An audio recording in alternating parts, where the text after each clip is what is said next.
जिनके मित्र सगे संबंधी इतने मनमोहक, आकर्षक और दिव्य व्यक्तित्व के हों, वे महादेव स्वयं कैसे दिखते होंगे, यही देखने के लिए मैं लालायित हो रही हूँ।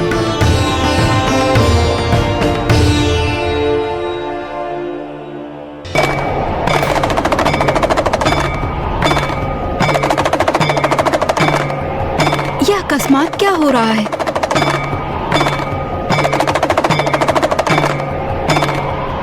देव ऋषि नारद, ये महादेव के संग ये कौन है? अघोरी मलंग। गण भूत प्रेत आदि महादेव के प्रिय है।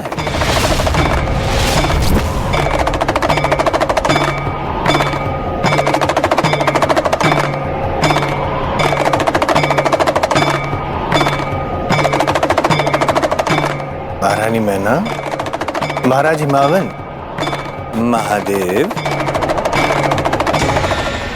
महादेव।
वो महादेव जो देवी आदिशक्ति के वियोग में शांत और स्थिर हो गए थे, देखिए देवी पार्वती ने उन्हें पुनः जीवंत कर दिया।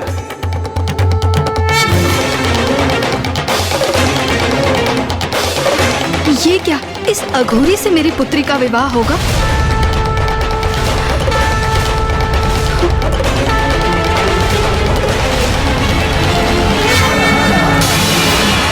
मैना,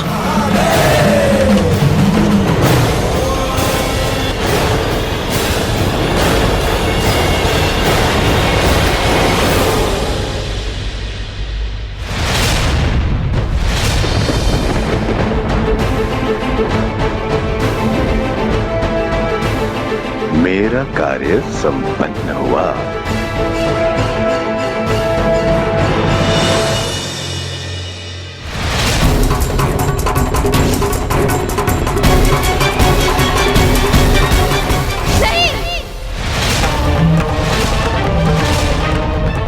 माँ, माँ,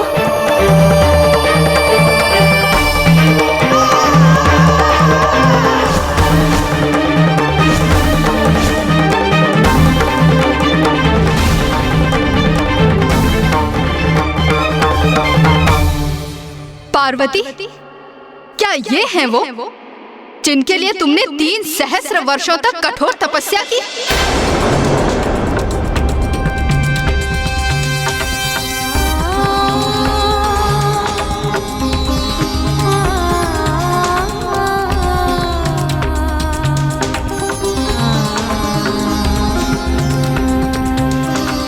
क्या त्रुटि रह गई थी हमारे लालन पालन में पार्वती, जो तुमने अपने लिए ऐसे वर का चयन किया? बताओ पार्वती, उत्तर दो, क्या दोष था हमारा? माँ,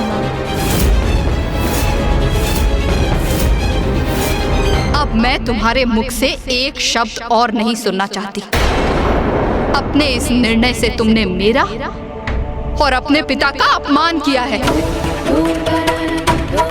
इतने सर्वश्रेष्ठ गंधर्वों एवं देवताओं के होते हुए तुमने उनकी अर्धांगिनी बनने का विचार क्यों किया? माँ, और तुम दोनों कैसी सखियां हो तुम दोनों? तुमने तो उनके दर्शन किए थे ना, तो क्या ऐसे पति की कामना करती हो तुम अपनी सखी के लिए?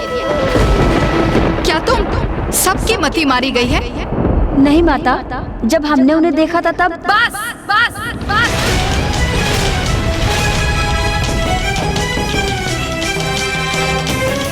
मेरे शब्द स्पष्ट सुन लो पार्वती। यदि उन्हीं से विवाह करने का निर्णय है तुम्हारा, तो उससे पूर्व मेरे कंठ में शिला बांध किसी कूप में फेंक दो मुझे और अंत कर दो मेरा।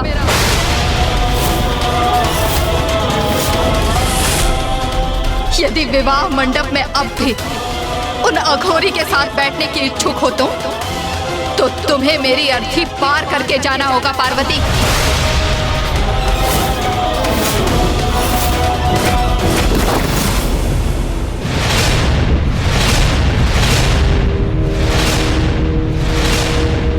माँ, नहीं पार्वती, अब एक शब्द और नहीं कहोगी तुम, क्योंकि तुम्हारा कोई भी शब्द मेरे द्रवित हृदय को सांत्वना नहीं दे सकता।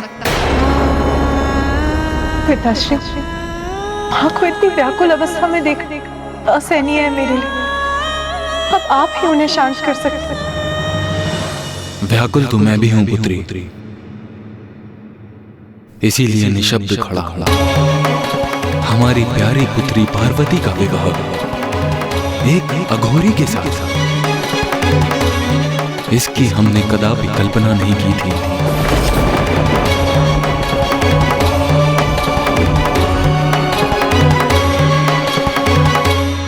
नारायण नारायण। प्रणाम। प्रणाम देवेश्वर। महाराज हिमावन, महारानी मैना, बारात आ चुकी है द्वार पर।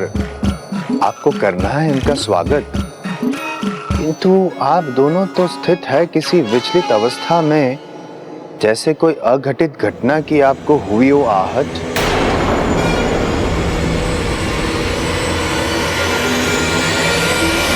देव ऋषि नारद, कोई स्वागत नहीं होगा इस बारात का यहाँ।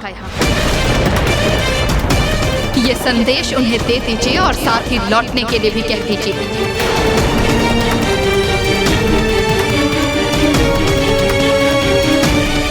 आज कोई विवाह नहीं होगा यहाँ। विवाह नहीं होगा? महारानी, आपके ये शब्द है अनुचित, कर रहे हैं मुझे विचलित।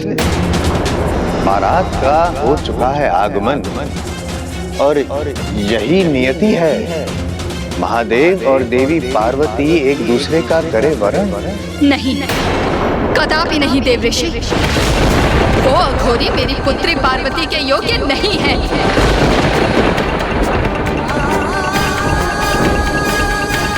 देव ऋषि आपने और सप्त ऋषियों ने सबने छल किया है हमारे साथ।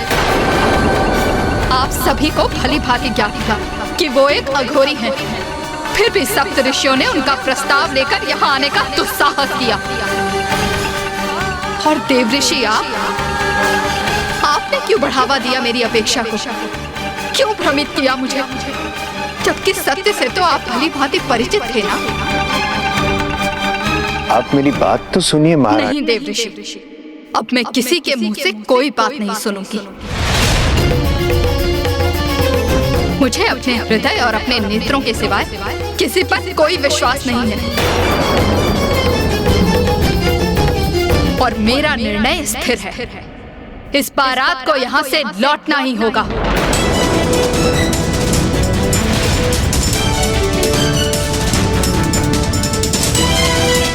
नारायण नारायण।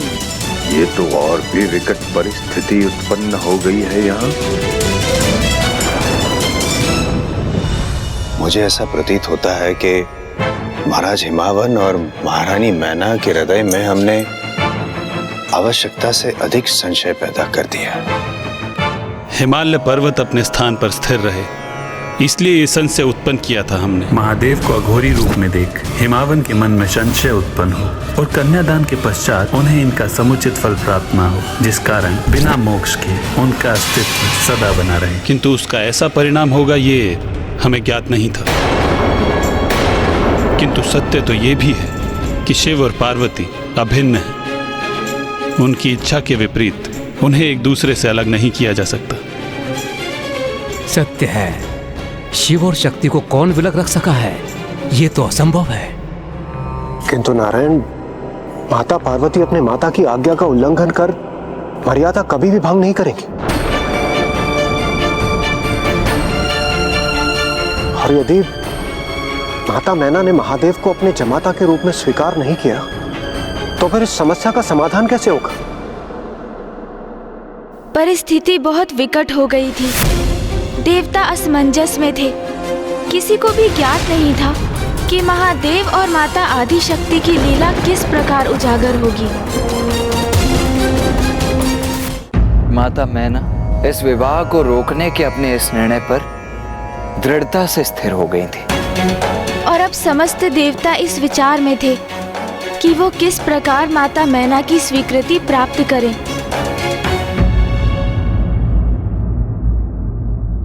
देवी मैना, समस्त देवता, ऋषि, मुनि सभी आपके द्वार पर पधारे। यहाँ तक कि स्वयं महादेव आपके द्वार पर पधारे और आपने उन सभी का अपमान कर दिया। सर्वथा अनुचित किया आपने। महाराज हिमावन की अर्धांगिनी होते हुए यह आपको शोभा नहीं देता। क्षमा करें नारायण, किंतु शोभा तो ये आपको भी नहीं देता कि आप यहाँ आकर एक माँ को विवश करें ताकि वो अपनी पुत्री का हाथ एक अघोरी के हाथ में दे दे। देवी मैना, मैं आपसे धृष्टता नहीं करना चाहती ब्रह्मदेव, इसलिए आप मुझसे कुछ भी कहने की चेष्टा ना करें।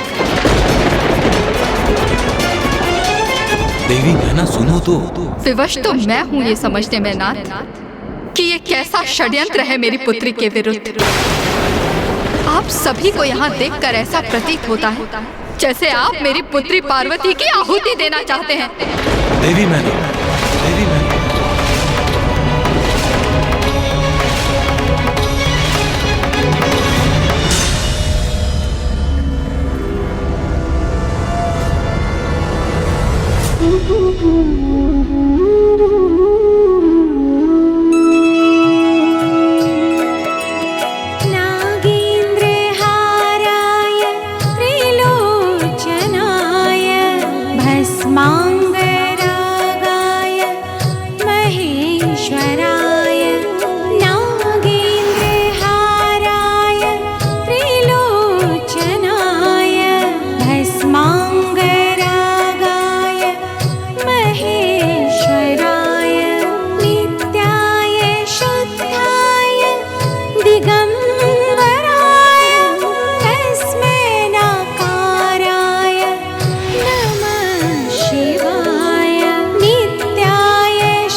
माँ, मैं आपकी पुत्री हूँ, तो ये स्वाभाविक है कि मैंने आपके भिन्न रूप देखे हैं। कभी आप मोम की तरह कोमल होती हैं, क्षण भर में पिघल जाती हैं। आपकी मुस्कुराहट से आपका संपूर्ण मुखमंडल दमक उठता है। तो कभी अनुशासन का पालन करने हेतु आप कठोर भी होती हैं, तो आपका मुख भी कठोर हो उठता है।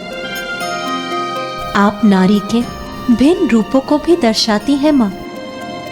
आप मेरी माँ होने के साथ साथ पिताश्री की पत्नी और हिमालय पर्वत की महारानी का दायित्व भी संपूर्ण कुशलता से निभाती हैं माँ। ये सभी आपके भिन्न स्वरूप हैं जो आपके दायित्व निर्धारित करते हैं माँ। किंतु माँ, इन सभी दायित्वों से परे आप हैं माँ। इसी प्रकार महादेव के भी अनेक रूप हैं। वो दिगंबर है, काल भैरव है, रुद्र है, शिव है।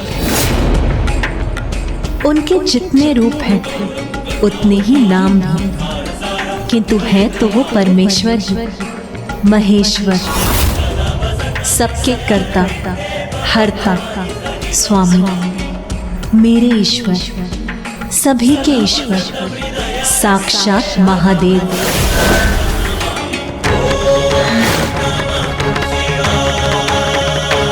वो महादेव आपकी पुत्री के तप से प्रसन्न होकर हमारे द्वार पर उपस्थित है और समस्त देवी देवता मेरे और महादेव के विवाह के आनंद में आपके द्वार पर उत्सव मना रहे हैं।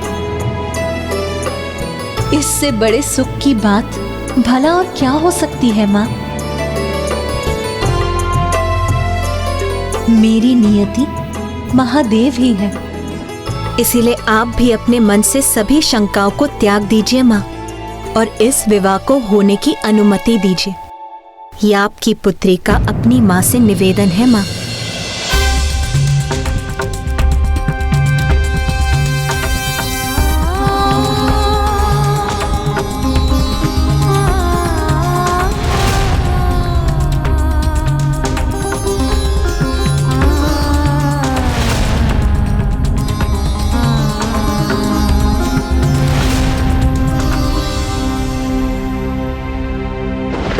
ये माँ भी अपनी पुत्री के हित को अनदेखा नहीं कर सकती। ये विवाह कदापि नहीं हो सकता।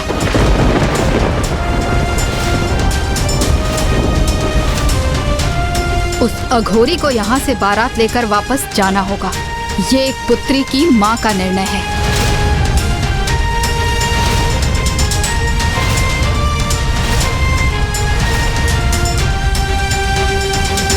किंतु ब्राह्मण देवता, सब कुछ तो श्री हरि नारायण और नारद जी की योजना अनुसार ही हो रहा था। फिर भ्रांति कहाँ उत्पन्न हो गई? और महादेव को भी स्वयं के विवाह में अघोरी बनकर जाने की आवश्यकता ही क्या थी? योजना तो बस यही थी कि महादेव को अघोरी रूप में देख हिमावन जी शंका युक्त होकर माता का कन्यादान करें और उन्हें मोक्ष की प्राप्ति न हो, जिससे कि वो सदा स्थित रहे। किंतु इन सब का परिणाम ये हुआ कि माता मैना ही पूर्ण रूप से इस विवाह के विरुद्ध हो गयी। तो फिर अब इस स्थिति में महादेव और माता पार्वती का विवाह किस प्रकार से संपन्न होने वाला था गणेश जी?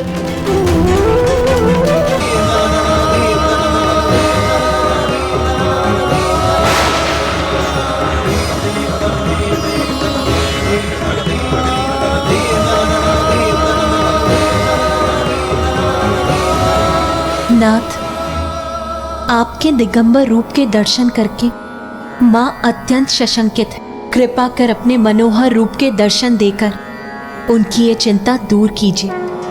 ये अत्यंत तनाव का क्षण था, क्योंकि महादेव तो सभी सतही आडंबर से परे हैं और वास्तव में जिनका अन्य सभी परित्याग करते हैं, महादेव तो उन्हें भी अपनाते हैं। भांग, धतूरा, भस्म उन्हें प्रिय है।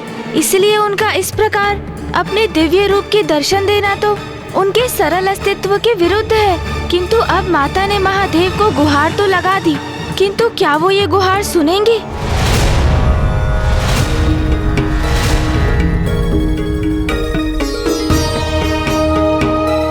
माँ, अब संकोच मत करिए और चलिए मेरे साथ। चलिए, किंतु कहाँ?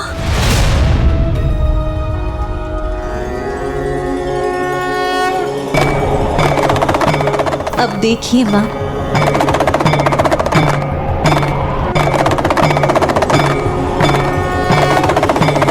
लगता है मैंने प्रभु को इतना भला बुरा जो कह दिया, इसलिए कदाचित वो यहाँ से लौट गए हैं। माता, आपको एक अद्भुत और दिव्य अनुभव होने जा रहा है, इसीलिए अब आप अपने नेत्र बंद कीजिए और उनका ध्यान कीजिए।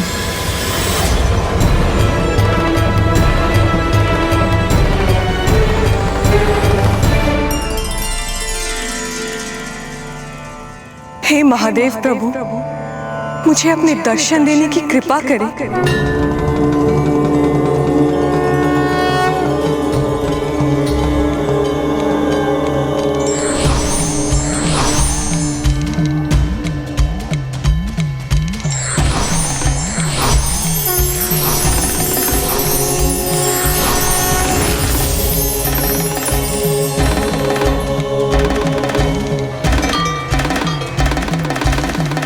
चंद्र भी पूर्ण हो गया बन के माथे की शोभा,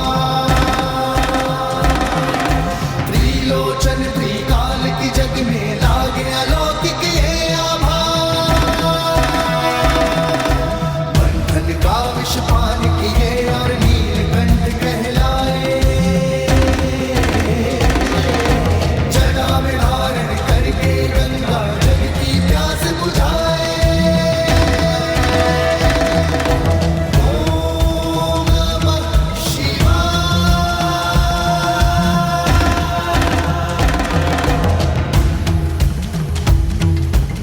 कितना दिव्य और अलौकिक है महादेव का ये मनोरम स्वरूप।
से करने चली मिला, अनुपम ये संयोग अनोखा, होगा अब ये पुनर्मिला। व्याकुल ये हृदय और नैना, पार्वती शिव मिलेंगे आज। व्याकुल ये हृदय और नैना, पार्वती शिव मिलेंगे आज।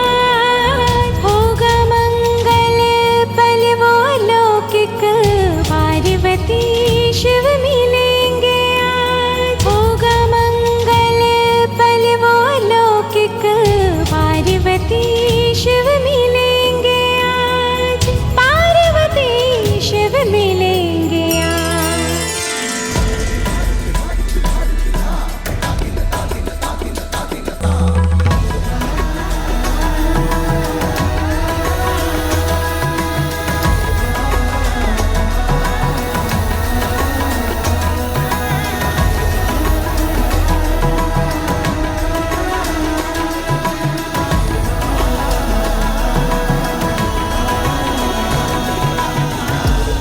अंततः महादेव और माता पार्वती के विवाह का योग बन ही गया। तो अब तो सब कुशल था ना ब्राह्मण देवता?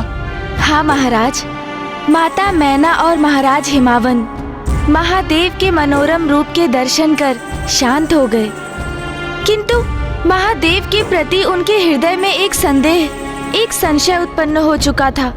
संशय तो ऐसा भाव है कि एक बार उत्पन्न हो जाए तो पूर्ण रूप से कभी नहीं मिटता।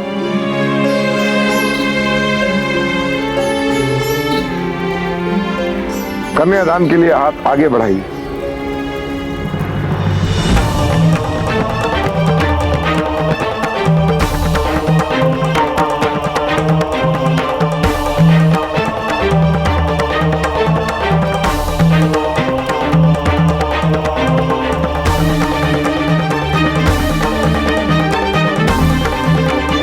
पिताश्री रुक क्यों गए?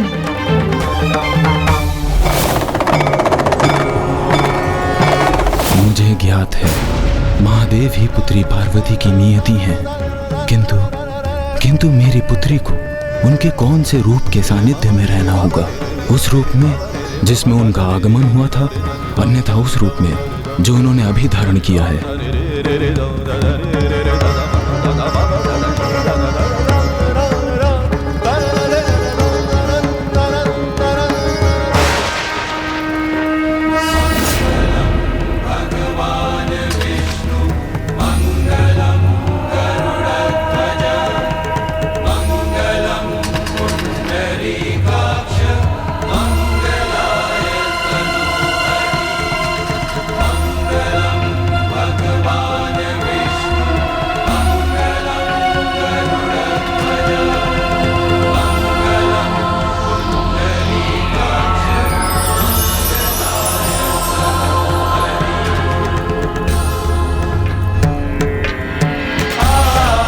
नारायण देवी आदिशक्ति के प्रिय भ्राता हैं।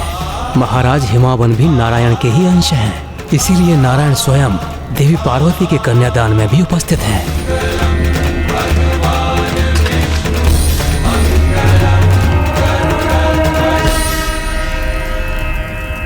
सुख दुःखानि सर्वाणि त्वया सह विभज्यते,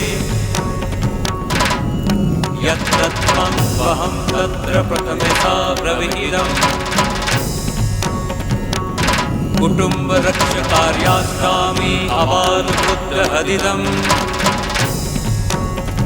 अस्मि नास्ति च सन्तुष्टा द्वितीयसा विहितम्।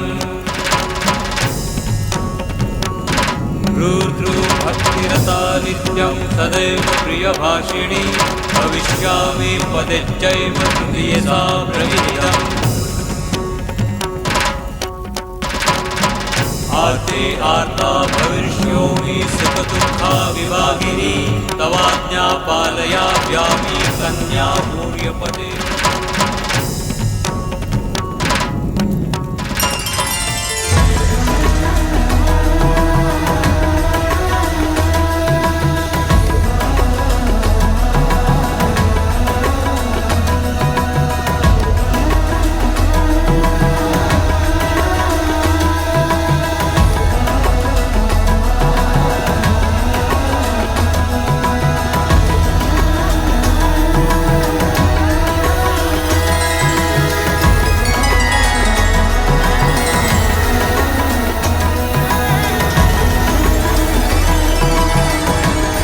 अंततः वो शुभ घड़ी आ ही गई जिसकी प्रतीक्षा सभी को थी, और वो शुभ मंगल बेला साक्षी बना महादेव एवं माता पार्वती के उस अखंड विवाह का।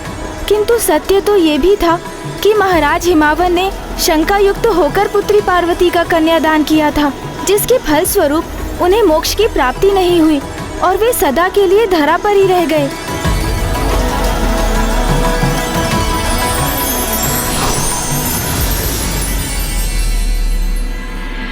अपना मनोहर रूप धारण करने हेतु आपको अनेकों धन्यवाद। पार्वती, आपने मुझे पाने के लिए पुनः जन्म लिया, मेरी सेवा की, मेरा सानिध्य प्राप्त करने के लिए तपस्या की, इतनी कठोर परीक्षा दी, तो आपकी मां को मनाने के लिए इतना तो मैं कर ही सकता था। शिव की शक्ति है आपके बिना मैं कुछ भी नहीं। अब मैं आपको अपने से विलग नहीं होने दूंगा।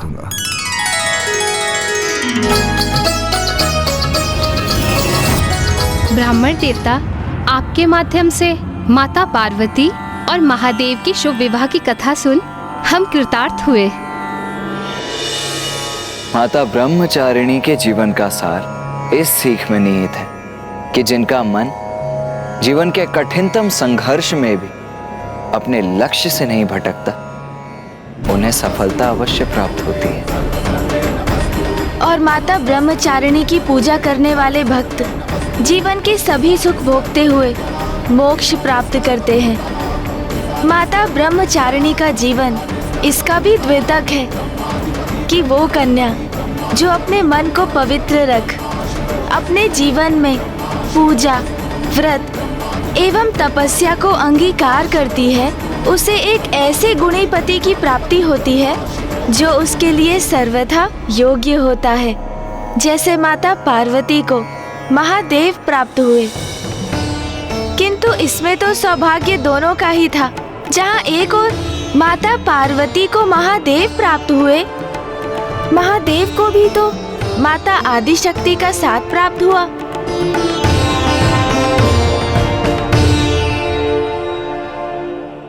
महाराज, माता, अब आप भी अपने नेत्रों को बंद कीजिए और अपने द्वितीय चक्र स्वाधिष्ठान चक्र पर अपना ध्यान केंद्रित रख माता ब्रह्मचारिणी की प्रार्थना कीजिए।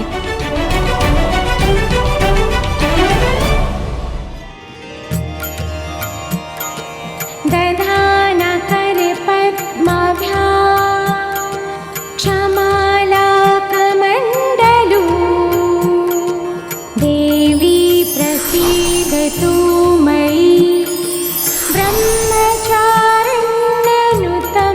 मा ब्रह्मचारिण्यनुतं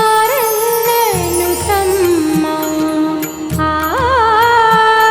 स्वाधिष्ठान चक्र पर ध्यान केंद्रित कर माता की पूजा कर मुझे अपने भीतर एक अद्भुत ऊर्जा के संचार का अनुभव हो रहा है। जय मां ब्रह्मचारिणी, ब्रह्मा को दिया ज्ञान, नवरात्रि के दूसरे दिन सारे करते ध्यान, शिव को पाने के लिए किया है तप भारी, ओम नमः शिवाय जाप कर शिव की बनी वो प्यारी, भक्ति में था कर लिया कांटे जैसा शरीर, फलाहार ही ग्रहण कर सदा रही गंभीर, बेलपत्र भी चबाए थे मन में अटल विश्वास, जल से भरा कमंडल ही रखा था अपने पास, रुद्राक्ष की माला से करो आपका जाप, माया विषय में फंस रहा सारे काटो पाप।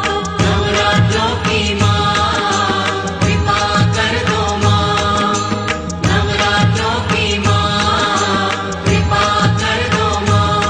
जय ब्रह्मचारिणी माँ, ब्रह्मचारिणी माँ, जय ब्रह्मचारिणी माँ, जय ब्रह्मचारिणी माँ।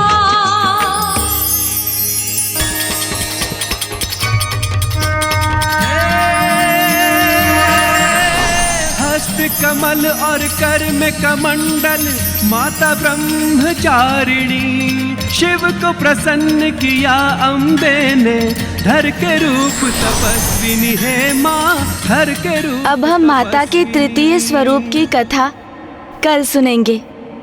तृतीय दिवस। क्या हुआ माता सरला? कल तृतीय दिवस है ब्राह्मण देवता। आपने मेरे स्वामी को लेकर 10 दिवस उपरांत उनके भाग्य की भविष्यवाणी की थी। तो आपके मन में संशय उत्पन्न हो ही गया देवी सरला। मैंने आपसे कहा था ना, मुझे कुछ नहीं होगा। माता सरला, आप विचलित मत होइए। बस आप माता आदि शक्ति के सभी स्वरूपों की कथा पर अपना ध्यान केंद्रित रख। इन नवरात्रि के दिवसों में एकाग्रचित हो बस उन्हीं की पूजा कीजिए। ब्राह्मण देवता, मैं माता के तृतीय स्वरूप की कथा सुनने के लिए अति उत्सुक हूँ। और हम आपको ये कथा सुनाने के लिए तत्पर हैं। क्योंकि आपको तो ज्ञात भी नहीं, किंतु पिताजी को काशी से दूर करने के आपके निर्णय के परिणाम का आपको आभास हो, इस पर बहुतों की आस टिकी है महाराज देवोदास। माता के प्रत्येक दिवस की कथा के उपरांत जैसे जैसे आपकी कुंडलिनी का एक एक चक्र जागृत होता जाएगा, पिताश्री को काशी से दूर रखने की अपनी भूल का आभास आपको स्वतः ही हो जाएगा। और साथ ही आपको ये भी समझ आएगा कि क्यों आपके जीवन में अब मात्र 9 दिवस ही शेष रह गए हैं।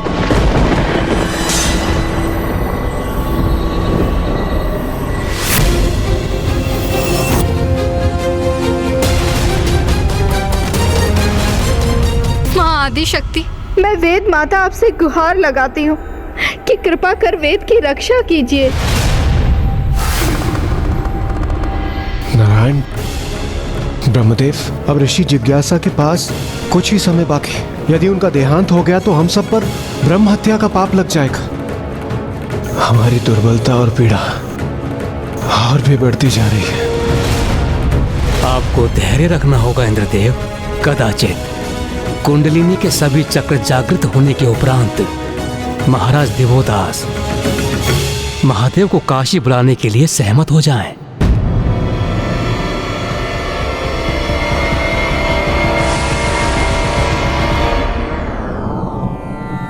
ब्राह्मण देवता, हम माता आदिशक्ति के तृतीय स्वरूप की कथा सुनने के लिए अति आतुर हैं। माता आदिशक्ति की तृतीय स्वरूप है माता चंद्रघंटा। माता चंद्रघंटा।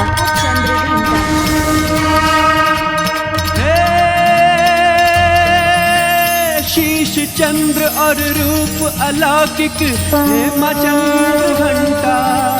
घंटे की नाद से पाप विनाशे, हरती सारी विपदा है माँ, हरती सारी विपदा है माँ।